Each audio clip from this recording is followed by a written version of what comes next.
Okay, so this is using the quadratic equation, and this is called part 2 because yesterday we did part 1, which was working with the discriminant. And I told you yesterday it would make a little bit more sense why we broke it apart.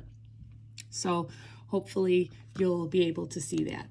So the quadratic is primarily used when you can't factor out a problem. And a lot of you guys did not like factoring, so hopefully you might like the formula a little bit better.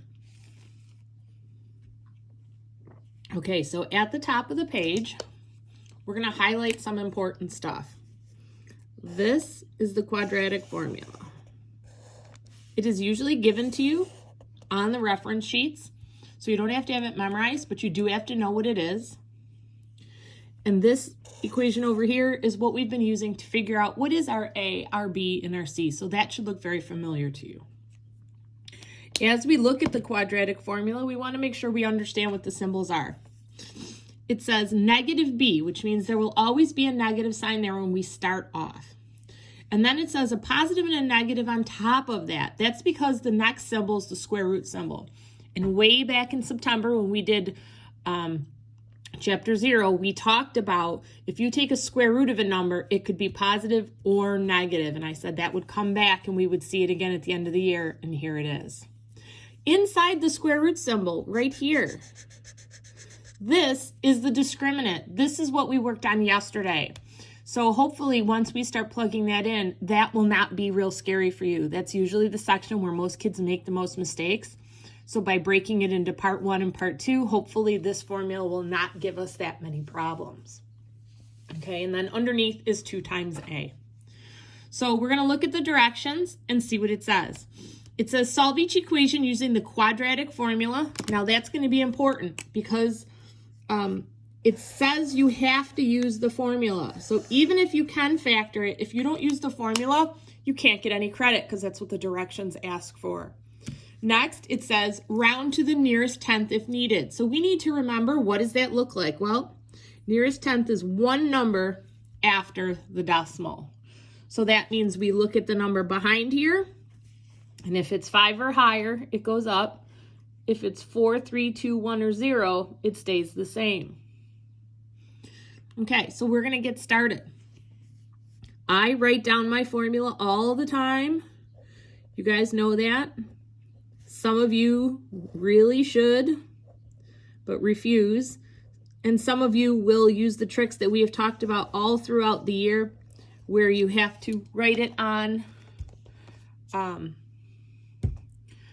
Post-it note and just move the Post-it note with you from problem to problem. So here we go. Down the side of the paper, I also am going to write out who is my A, who is my B, and who is my C for this problem.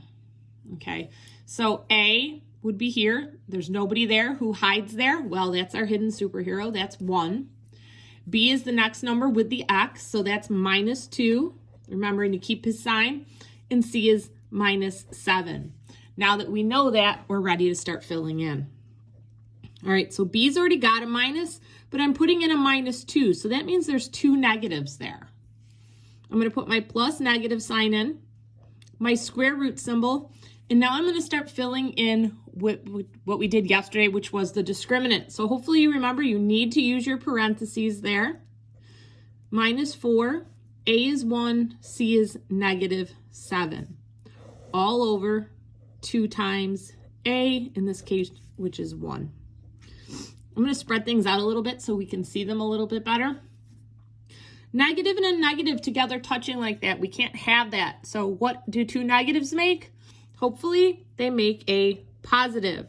I'm going to continue to bring down the plus minus sign in my square root symbol. Now, you should be pretty good with the discriminant. If you're using a calculator that can handle this, then you should be able to put this whole thing in one shot and be done with it. If you're not, then you may have to break it down. So I'll break it down a little bit for you guys. -2 squared is 4.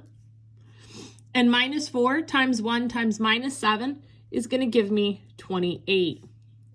In the denominator, or on the bottom, 2 times 1 is going to give me 2. Okay, now I have to keep going from here. Again, some of you would have skipped this step. So 4 plus 28, those of you that were using the calculator that could handle it, you would be at this point. Okay, so now this is where we have to split the problem. This is where we're going to get rid of the plus minus.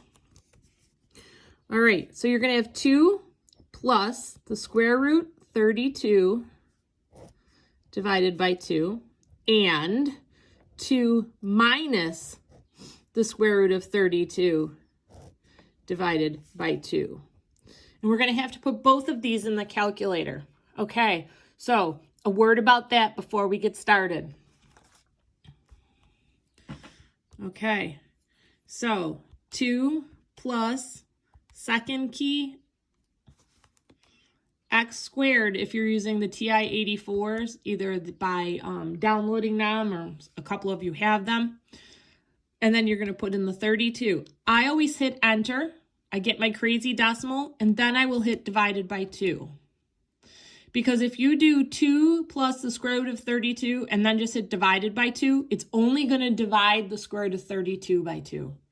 So rather than have you guys make tons of mistakes, just do the top line, get an answer, and then hit divided by 2. Now, as we look at that, you see we've got 3.82. So we have to ask ourselves, is that 8 going to stay the same or go up? Well, the number behind the 8 is 2. It's 4, 3, 2, 1, or 0. So that means that 8 stays the same. Okay. Now I'm going to go and I'm going to do the same thing, but this time with a minus. So 2, take away. Get my square root symbol, 32. Get a yucky answer. Divided by 2. Okay, this time it happens to be negative, and that's okay. Negative 1 point something, but we have to decide 1 point what. Is that 8 going to stay the same, or is it going to get bigger? Well, it's with the 2 again, so it's going to stay the same. So these are our 2 answers that we would have found normally by factoring, and you can see that you definitely would not have been able to factor that type of number. Okay, so let's try another one. All right, so we're going to start off the same way. We're going to identify who is A, who is B, and who is C. I'm going to do it up top this time because I don't have any margin space. So A this time is negative 2, B is 5, and C is negative 8. Okay, so here we go. My formula is a minus B. So I'm going to find my B, which is there. I'm going to put my minus sign because I always do. And now he's a 5, so I'm going to bring him down. Plus minus sign's part of my formula. Square root's part of my formula. Here comes my discriminant. This is what we did yesterday. So B squared is 5 squared minus 4. It's part of the formula. And now I got to put in A and C. So minus 2 and minus 8. All over 2 times A. So I've got to go back up and see that A is negative 2. Okay, I'm going to start solving this. So minus 5 is still minus 5. Plus minus is still plus minus. 5 squared is 25.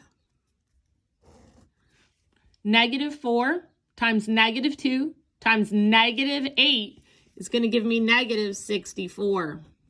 And then on the bottom, I'm going to have negative 4. Okay, some of you may have already been at the next step if you're good with your calculator and your calculator can handle all that at once. 25 minus 64. Well, 25 minus 64 is going to give us negative 39. Make sure you get that in your calculator. Don't just trust me. Okay, so what I want to know from you guys, what does negative 39 tell you as a discriminant? It's what we worked on yesterday. You can't have a negative discriminant. First of all, if you try to put that in your calculator, you're going to get an error or a no domain response on your calculator that's telling you that there are no real solutions, which is what we talked about yesterday. If you get a negative under the square root symbol, it's telling you you can stop. There are no real solutions. Okay, that's why doing that yesterday kind of helped out a little bit today, so we weren't memorizing it all at one time. Okay, so what we did yesterday, is now drastically helping us be able to not keep going and do extra work today. Okay, so far we've seen a 2 solution. We've seen a no solution. Now we're going to come up here. We're going to see what else could they do to these equations to make them harder. Okay. All right, so this time as we look at the first equation, we're going to ask ourselves, what did they do? What's different? And hopefully you notice that the 12 is on the wrong side. So that means we got to get them to the right side. So we've got to sort them.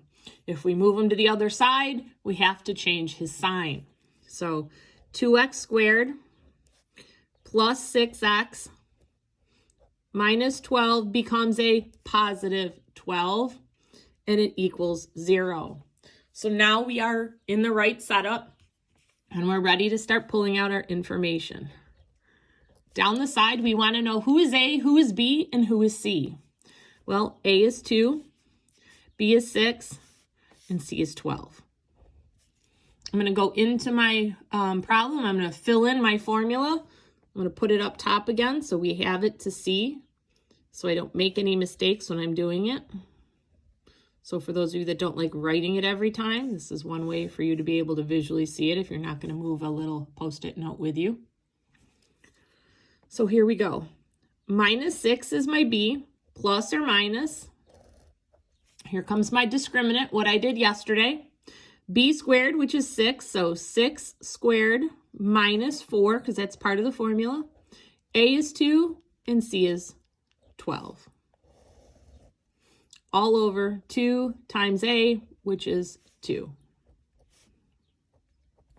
Okay, so we're going to keep going. Negative 6 plus or minus. And again, some of you would be able to jump 2 steps ahead at this point, depending on your calculator. But I'm going to fill the work in for anybody that needs it. 6 squared is 36. Okay, so now we've got 4 times 2 times 12. And you're going to get minus 96. Okay, so again, some of you are a little further ahead already.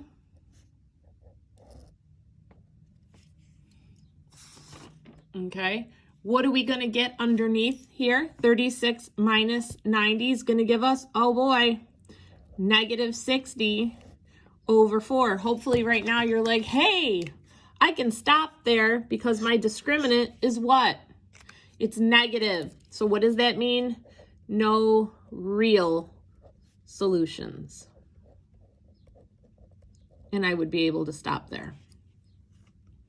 Okay, one more I want to talk about with you guys because I have a feeling I'm going to get lots of questions on this, so we'll just see if we can head off some of them now. What's different about this one? Well, there's a piece missing, right? If we know our equations, what we've been working with, they usually look like this, right? They have the ax squared plus bx plus c. So the bx is missing. Okay, that's not a problem. Let's list out what we have for A, B, and C. What do we know right now? Well, A hides here, so that's a 1, and C is minus 36. Do you have a B? No. What number stands for nothing?